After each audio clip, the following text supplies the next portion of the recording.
Hello, in this video I'm gonna show you if Samsung Galaxy S25 Plus comes with a charger. Here is the box from Samsung Galaxy S25 Plus, as you can see here. And now I'm gonna open it.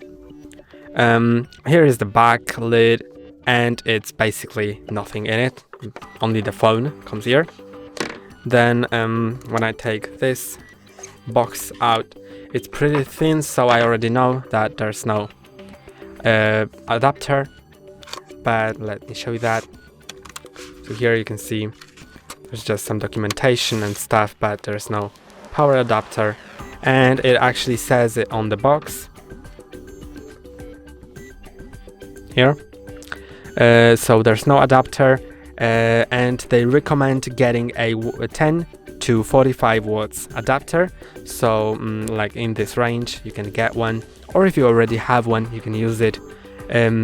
So there is a cable included in the box, so the only thing that is included here is the cable. Let me show you the cable.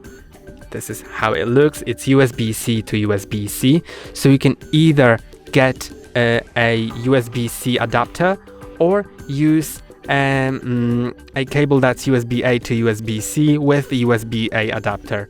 So it's just up to you. Just remember that this phone has a USB-C port, so it has to be plugged into a USB-C cable. And that's all for today. Don't forget to like and subscribe. See you next time.